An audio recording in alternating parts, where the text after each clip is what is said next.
So we're in our lettuce bed here, and we're going to plant sweet corn in the bed while the lettuce is still growing. And this is a great idea because the lettuce in the next couple of weeks is going to get too warm and it's going to go to bolt. And with the sweet corn already in there, we're basically intercropping, using the space for one crop and incorporating another crop into it. So I've got approximately 46 Stonewell Evergreen sweet corn. It's a GMO-free heirloom corn, as well as I got some 3 Silver King hybrids that we didn't need for our self-watering containers. So I'm going to incorporate it all in here. What I have grafted it out to be would be 4 rows at 15 plants apiece, so that's roughly right in that area.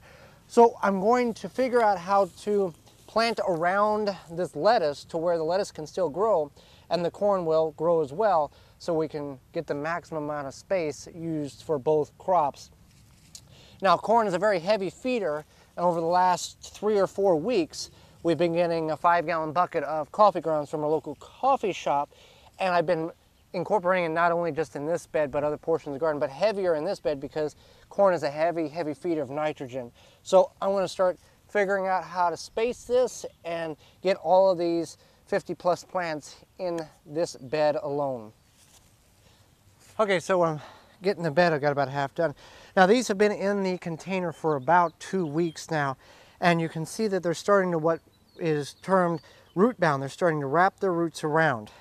This is one of, if you're going to start corn in a tray, which there's nothing wrong with it, it's best to start them in individual cells like we have, because if this would just been, 10 plants in a large round pot, then all of these roots would have been intermingled.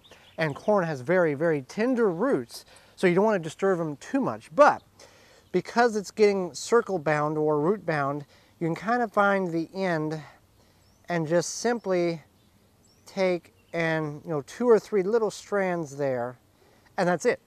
Because that will indicate to the plant that I'm in a different environment, and the roots will begin to grow elsewhere besides in a circle. Now, if you didn't do that, they would still have a tendency of growing around in a circle.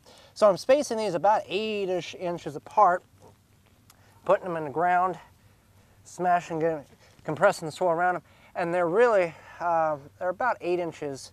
It's about an 8-inch by 8-inch by 8-inch there. They're a little tighter than what's recommended, but it should work very beneficial for us in this bed. And I've still got a few more, and then we're watering them in very thorough. And again, over the summer, these will take about 75 to 90 days based on your variety of corn. Some corn can even take up to 110 days to reach maturity. Again, they're a heavy feeder of nitrogen.